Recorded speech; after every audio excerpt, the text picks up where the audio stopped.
बिस्मिल्लाहिर्रहमानिर्रहीम। अस्सलाम वालेकुम। उम्मीद करती हूँ सब अपने ईमान के साथ खैरियत से होंगे। आज हम स्मोकी चपली कबाब के बर्गर बनाएंगे।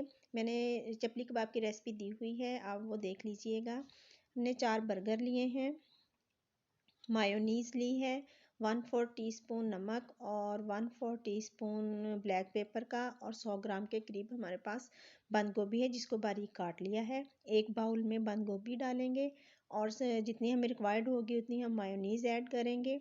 मायोनीज़ ऐड करने के बाद ब्लैक पेपर भी ऐड करेंगे, 1/4 टीस्पून ब्लैक पेपर का ऐड करेंगे। ब्लैक पेपर के बाद हम नमक ऐड करेंगे, 1/4 टीस्पून ही हम नमक का ऐड करेंगे। इन सब चीज़ों को हम मिक्स करेंगे, अच्छी तरह हम इनको मिक्स कर लेंगे। मिक्स करने के बाद फिर हम अपने बर्गर असेंबल करेंगे।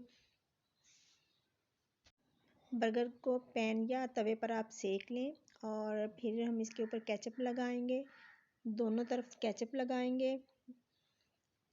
केचप अच्छे तरीके से एजिस तक लगाएंगे और फिर इसके बाद जो मायोनीज़ मिक्स की है बंद गोभी में वो लगाएंगे। बन के ऊपर आप चपली कबाब रखेंगे। इनकी रेसिपी स्मोकी चपली कबाब की रेसिपी मैंने दी हुई है और इसका लिंक भी मैं आई बटन में दे दूँगी, वहाँ से आप देखकर बना लीजिएगा। अब दूसरे बन पर भी हम चपली कबाब रखेंगे और ऊपर से इनका कवर लगाकर इनको बंद करेंगे।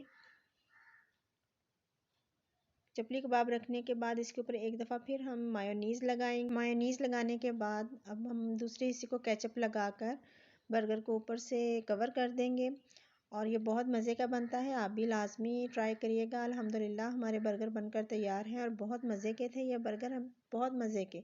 आप भी लाजमी इसको ट्राई करिएगा और मुझे फ़ीडबैक दीजिएगा। जज़ाकल्लाहु खैरन कसीरा।